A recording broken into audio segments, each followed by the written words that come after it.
high in the mountains of North Wales, in a place called Llanymawddwy, lives a shepherd named John Jones with his wife, Maddie, and his black and white dog, Mac. I stood one misty summer morning in the window of their farmhouse, watching John on horseback, herding the sheep with Mac.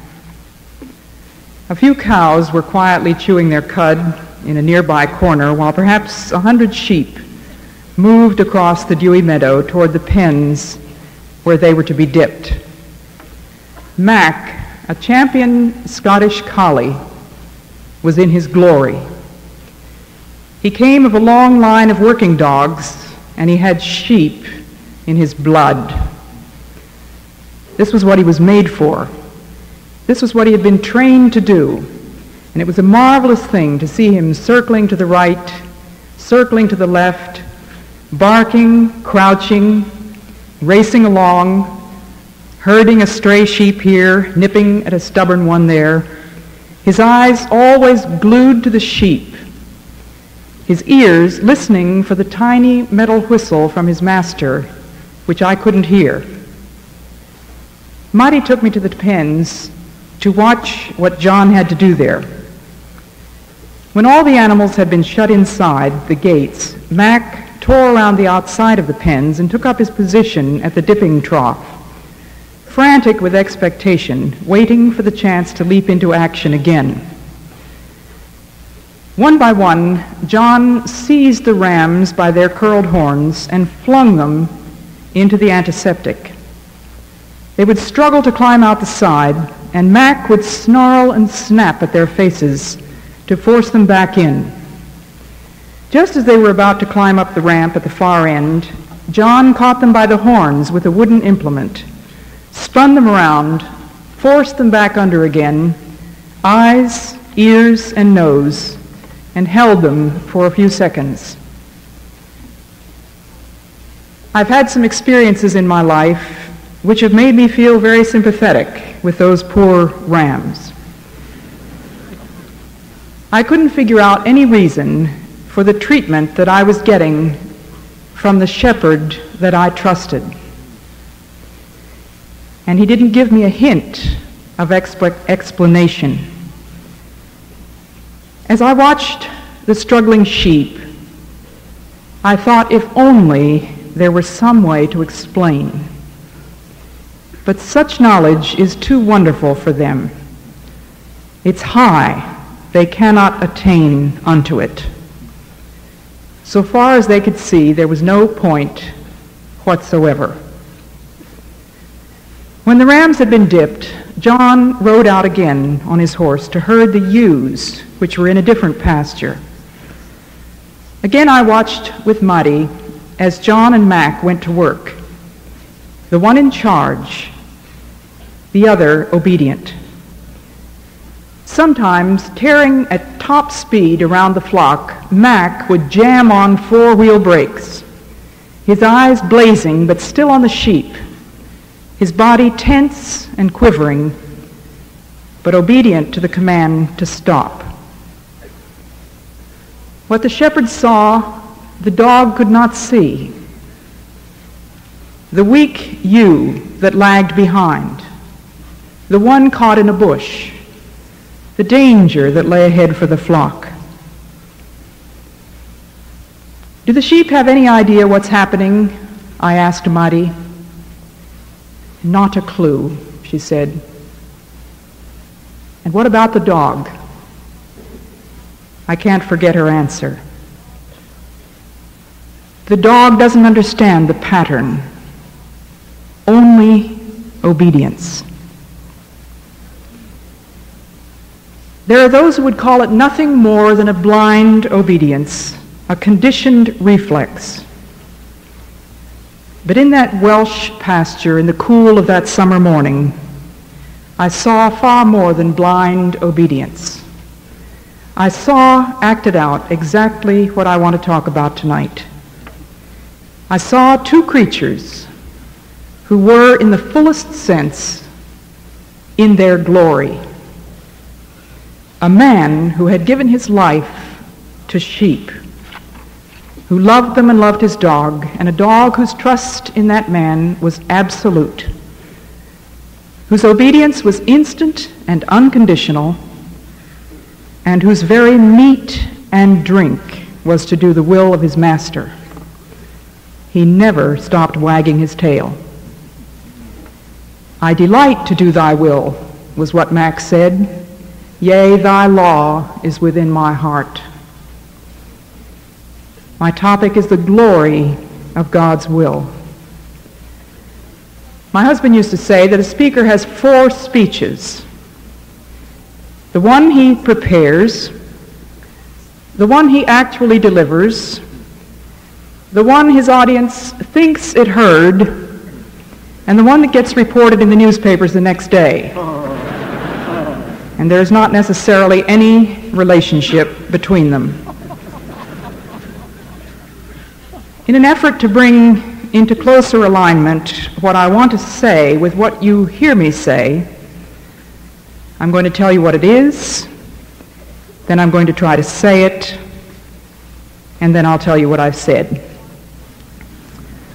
1, the glory of God's will for us means absolute trust. 2, it means the will to do his will. And 3, it means joy. Now, what is this thing called trust?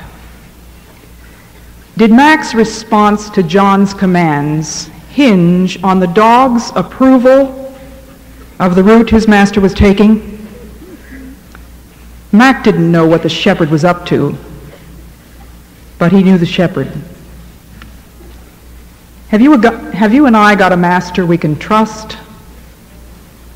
Do we ask, first of all, to be allowed to examine and approve the scheme? The Apostle Paul never said, "I know what God is up to." He said, "I know whom I have believed." We start then with a recognition of who God is. He is our Creator, the one whose spoken word called into being the unimaginable thing called space, which scientists tell us is curved, and the equally unimaginable thing called time, which the Bible tells us will cease. He set the stars in their trajectories and put the sliding shutter on the lizard's eye. This is the God who dreamed you up, thought of you before light existed, created you, formed you, and now calls you by name. He says, "Fear not, Susan." He says, "I have redeemed you, Steve."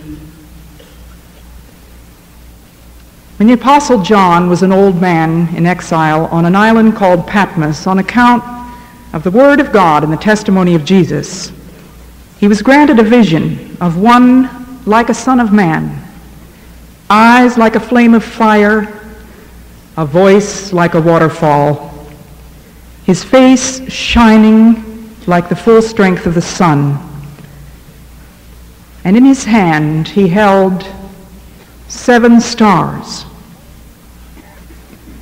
Old John, who had known and loved Jesus, fell at his feet as one dead.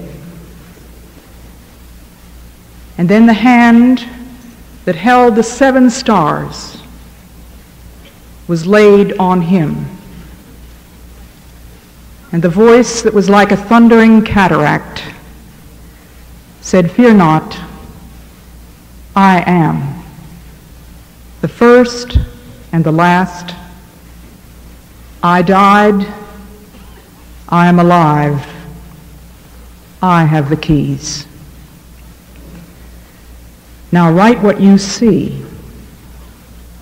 What John saw turned out to be the book of the Revelation, the most abstruse of all the books of the Bible, full of bowls of wrath and bizarre beasts and lightning and harps and smoke and seas of glass and rainbows of emerald. The courage it took to put all that down in writing for other people to read came from the vision that John had had of who it was that was asking him to do it. It's this same one who asks you and me to do what he wants us to do. The God of creation who's got the whole wide world in his hands. The God who in the person of Jesus Christ for us men and for our salvation came down from heaven and was made man and was crucified. Those hands that keep a million worlds from spinning into oblivion were nailed motionless to a cross for us. That hand that held the stars laid on you. Can you trust him?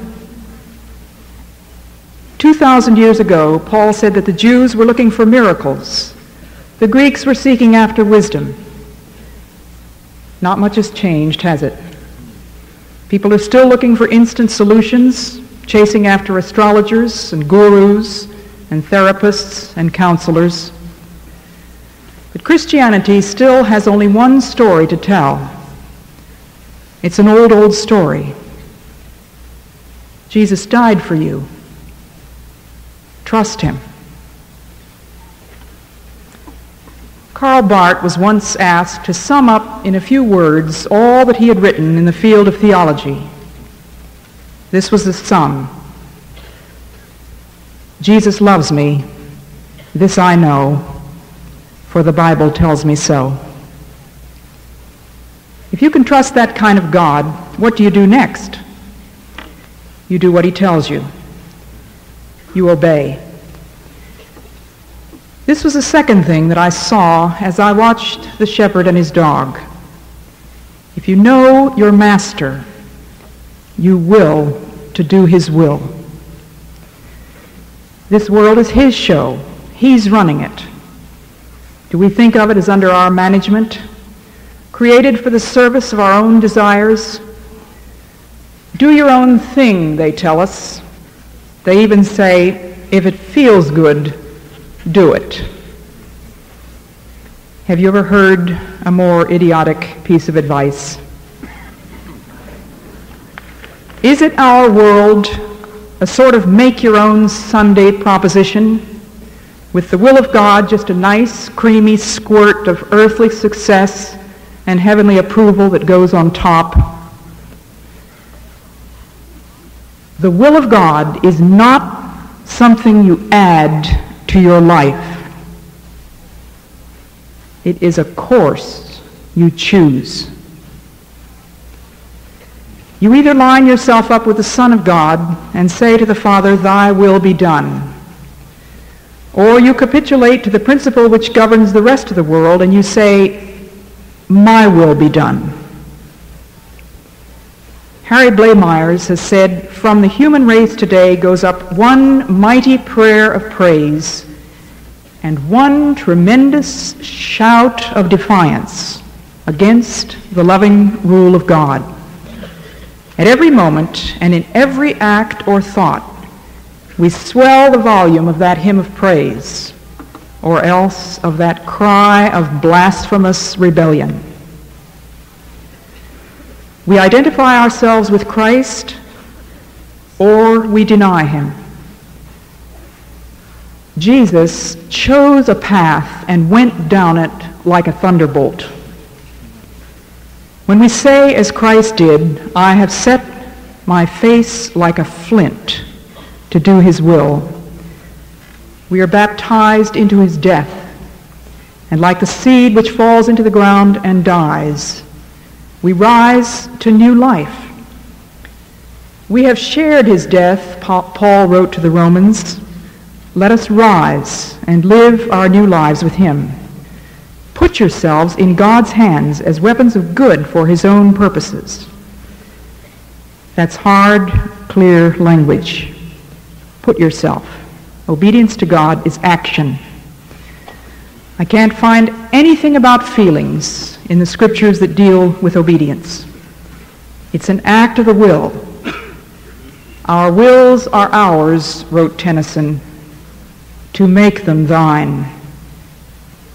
God gave us this precious gift of freedom of the will so that we would have something to give back to him. Put yourself in his hands. Choose. Give yourself. Present your bodies, a living sacrifice. Until you offer up your will, you do not know Jesus as Lord. There are many men and women here tonight, I'm sure, who have made this choice and have said the eternal yes to God, thy will be done. You're wondering when I'm ever going to get to the part about how you can know what it is that God wants you to do. If you can just figure out what the orders are, you're willing to obey them. You wish with all your heart that it was as clear to you as the pillar of fire was to the children of Israel, or the little metal whistle to the collie dog. You high school seniors don't know which college to go to. You college freshmen wonder what you're going to major in. A lot of you came to Urbana perplexed about a missionary career. Are you called or not? And it's just possible that there are a dozen or so here who would like to get married. How can you possibly know? Let me tell you a story. When the author of Christ the Tiger was a small boy, he used to pull out of the cupboard the paper bags that his mother saved and spread them around the kitchen floor. This was permitted on the condition that he collect them and put them away when he finished playing. One day his mother, who also happens to be my mother, found the bags all over the kitchen.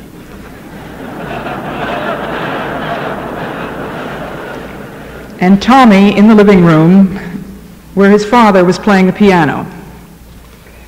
When she called him to pick up the bags, there was a short silence. Then a small voice, "But I want to sing Jesus Loves Me."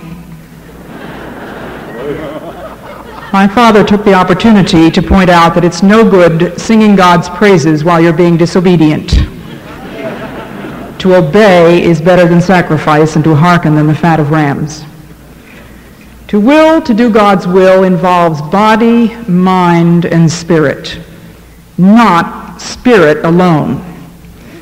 Bringing the body under obedience means going to bed at a sensible hour, watching your weight, cutting out the junk food, grooming yourself carefully for the sake of others. It means when the alarm clock goes off, your feet hit the floor. You have to move. Some of you remember hearing of Gladys Aylward, that remarkable little London parlor maid who went to China as a missionary. She spent 7 years there of happy single life before an English couple came to work nearby. And as she watched them, she began to realize that she had been missing out on something wonderful.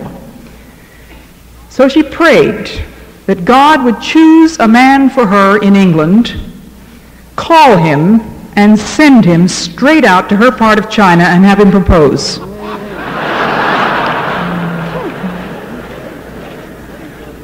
Then as she told me this story, she leaned toward me on the sofa where we were sitting, her bony little finger pointing into my face. And she said, "Elisabeth, I believe God answers prayer.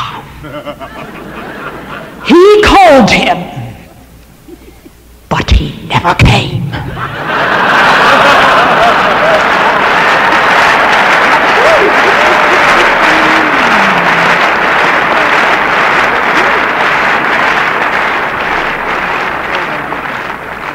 It's a little like the alarm clock. The call to duty, but you have to put your feet on the floor. So much for the obedience of the body. Bringing the mind under obedience means, for example, doing that reading your professor has assigned. The will of God for a student is to study. You don't need to do any praying about whether you should study. The will of God for a Christian is to be a witness. You are the light of the world. My witnesses, Jesus said. You don't need to do any praying about whether this is your job or not. But bringing the Spirit under obedience entails plenty of praying for understanding and for guidance about the how, when, and where. The Bible won't tell you whom to marry or what mission field to go to. But I believe with all my heart that as you seek honestly to do the things you're sure about, God will show you the things you aren't sure about. We might as well admit that most of our difficulties are not with what we don't understand, but with what we do understand. In preparation for writing a book on the guidance of God, I read through the entire Bible to find out how he guided people in those days. I found that in the overwhelming majority of cases, it was not through what we'd call supernatural means, voices, visions, angels, or miracles, but by natural means. In the course of everyday circumstances, when a man was simply doing what he was supposed to be doing, taking care of sheep, or fighting a battle, or mending fishnets, that he received his guidance. Just before he issued the Emancipation Proclamation, a group of ministers urged Abraham Lincoln to grant immediate freedom to all slaves. It is my earnest desire to know the will of Providence in this matter, Lincoln wrote, and if I can learn what it is, I will do it. I suppose it will be granted that I am not to expect a direct revelation. I must study the plain physical facts of the case and learn what appears to be wise and right. The subject is difficult, and good men do not agree. Lincoln sets for us a sane and humble example. There's no reason to assume that divine guidance is a purely spiritual matter or an inward impression. If we belong to the Lord, lock, stock, and barrel, body, mind, and spirit, why should we expect him to employ only the Spirit? Lincoln said, I must study the plain, physical facts of the case. If the case happens to be the matter of becoming a missionary, you have to believe that God has something to do with your even considering such a career at all. What brought it to your attention? How come you're here at Urbana? Think of all the things that had to fit together to get you here at all. You heard about it, friends talked about it, you couldn't see giving up your Christmas vacation to go and listen to a bunch of preachers or missionaries. You didn't have time, you didn't have the money, and here you are. You ask God to speak to you. You look at a particular need, and you see that you could in fact fill that need. The timing is right. My times, said the psalmist, are in thy hands. You have certain gifts. Oh, but mine aren't any good. I mean, like you know, I can't do what she does, you say. I'm not talking about what she does. Consider the gifts that God gave you. Circumstances may point the way. Even your own desires could be sanctified and used for God's purposes. Study the facts, the need, the timing, gifts, circumstances, desires, the clear command to witness. Use your head. Don't over-spiritualize. Trust the shepherd to show you the path of righteousness for his name's sake. And remember that nobody can steer a car that's parked. One week before I graduated from college, I learned that a young man named Jim Elliott was in love with me. For months, I had been hoping that this would happen. But I kept telling myself that it would be fatuous to imagine that he could ever look twice at me. He was what we used to call a BTO, a big-time operator, while I was a TWO, a teeny-weeny operator. And I was sure that every little sign that he might be interested in me was only my desperately wishful thinking. But no, he told me that he loved me. My heart turned over and then sank like a stone when he went on to say that he hadn't the least inkling that God wanted him to marry me. He was going to South America. I thought I was going to Africa. Each of us had just been through months of heart-searching in an attempt to accept the possibility of life as a single missionary. We believed we had reached that point, and then, wham, here we were in love. How do you discern the will of God when your own desires shout so loud? We prayed the prayer of Whittier's hymn, "Breathe through the heats of our desire thy coolness and thy balm. Let sense be dumb, let flesh retire, speak through the earthquake, wind and fire, O still small voice of calm." We prayed Amy Carmichael's prayer, "I pray thee hush the hurrying, eager longing. I pray thee soothe the pangs of keen desire. See in my quiet places wishes thronging. Forbid them, Lord, purge though it be with fire.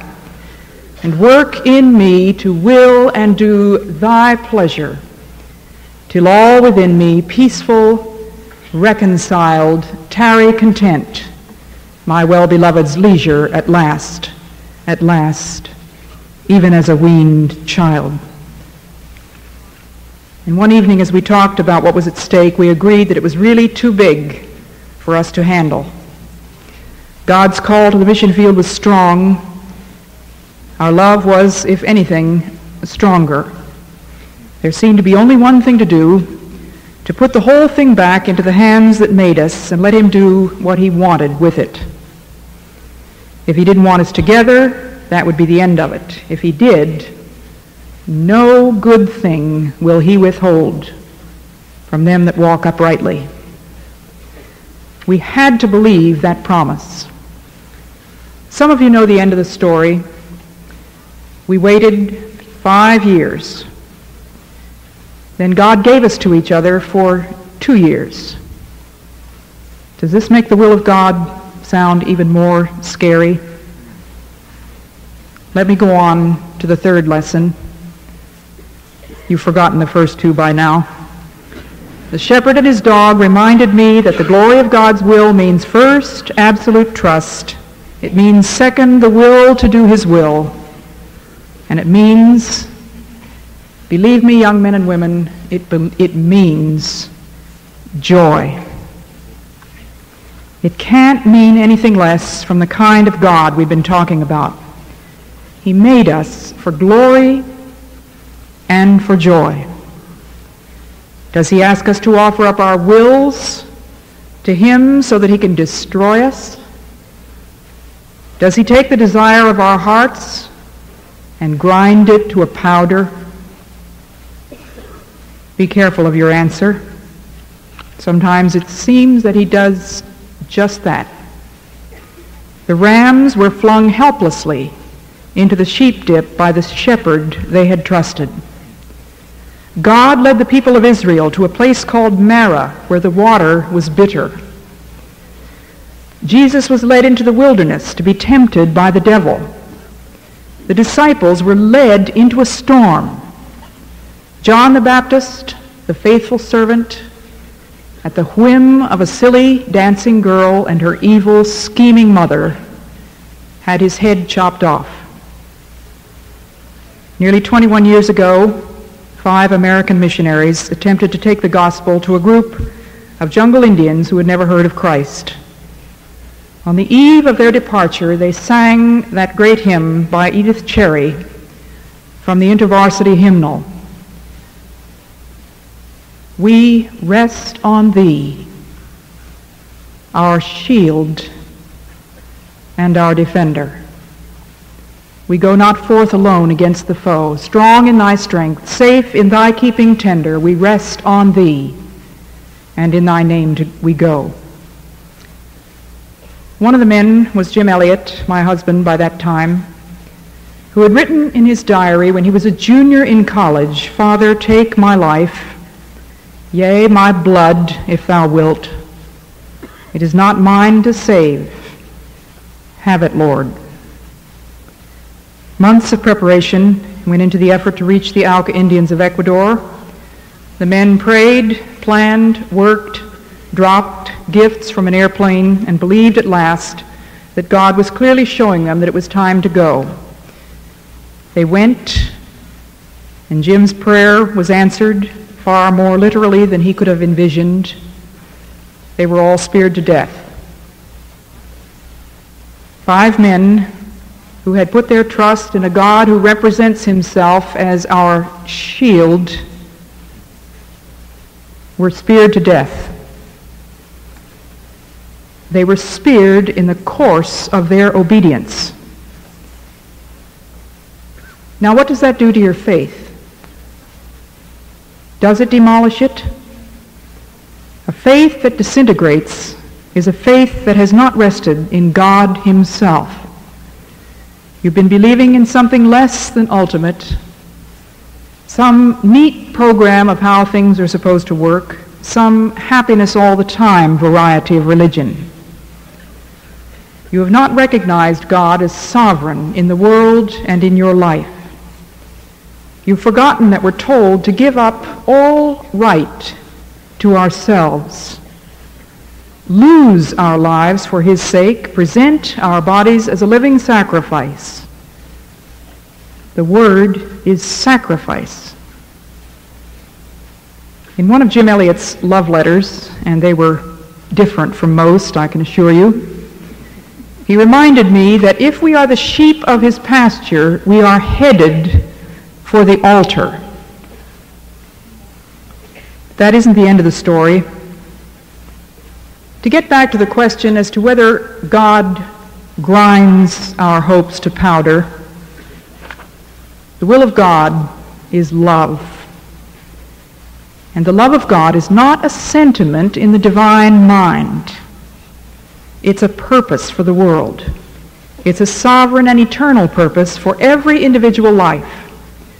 Everything that happens, says Romans 8:28, fits into a pattern for good. There's an overall pattern. When my second husband was a boy, he used to visualize God sitting up there surveying a huge chart. He said he got this idea from the Lord's Prayer, Our Father, which art in heaven.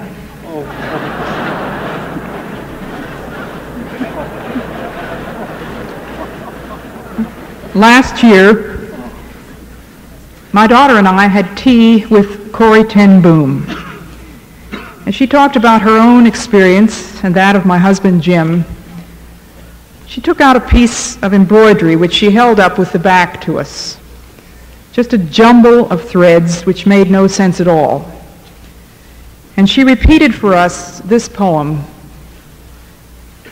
My life is but a weaving betwixt my God and me.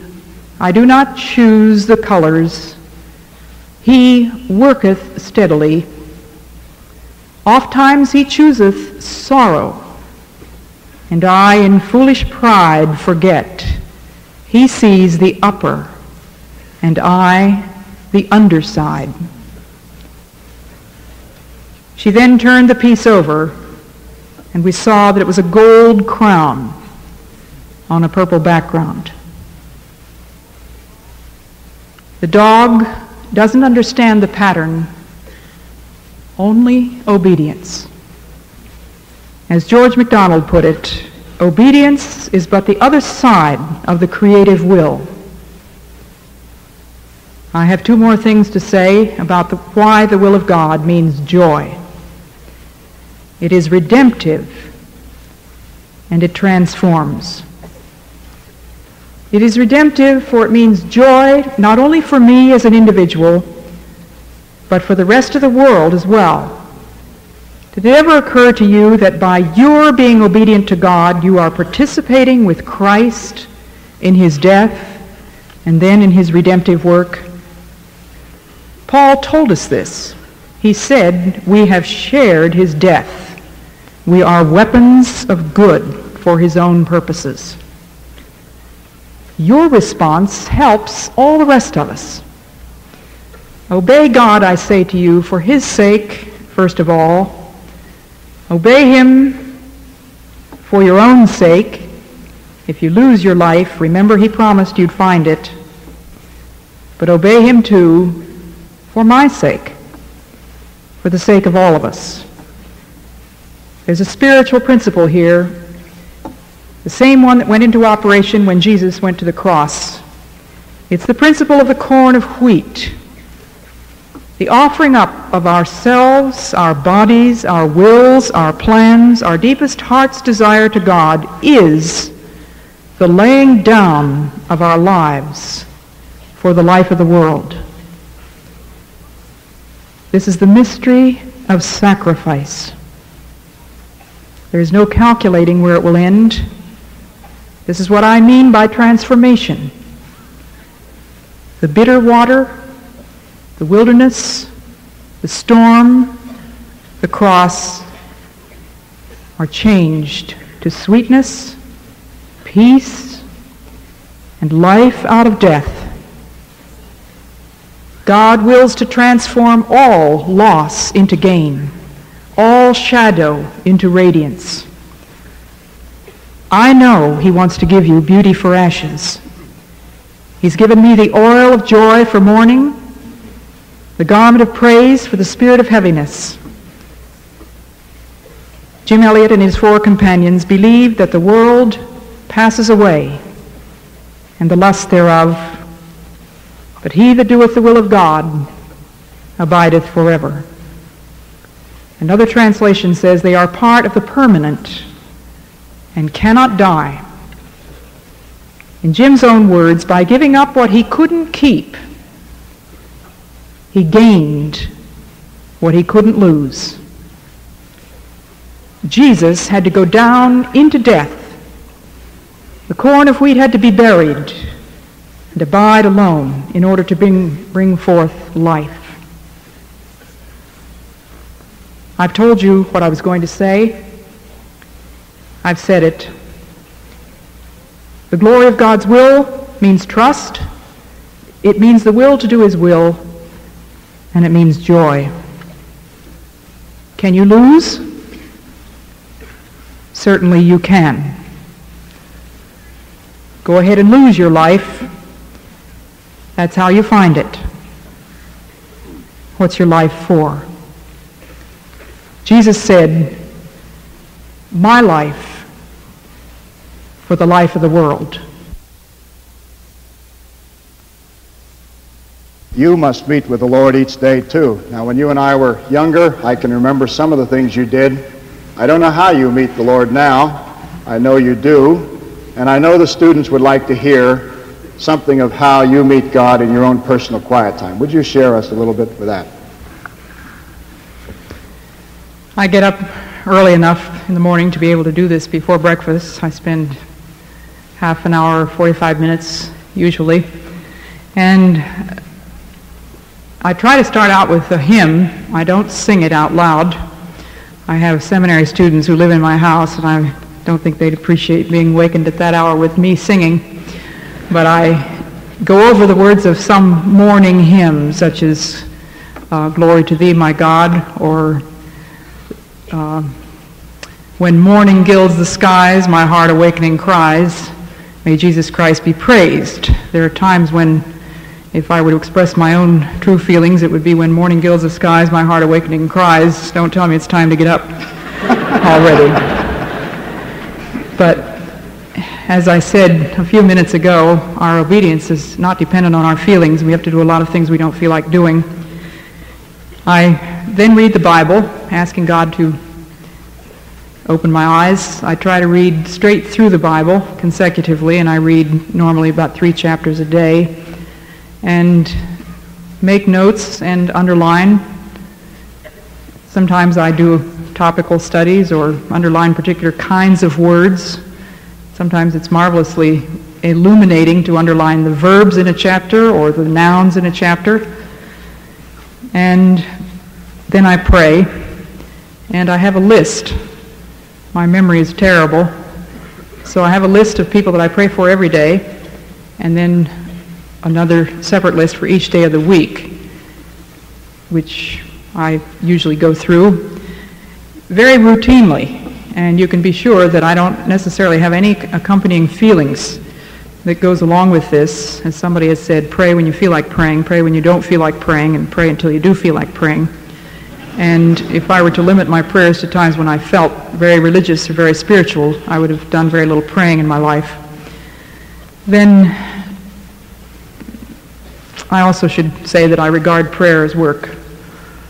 If it were just feelings, then I guess we could limit it to fun, but I do think prayer is work, and it's meant to be. Intercessory prayer is certainly meant to be work. Then if I have time left over, maybe five or 7 minutes or so, then I read some other kind of book besides the Bible. Right now I'm reading a marvelous book called The Courage to Pray by Metropolitan Anthony. Thank you very much.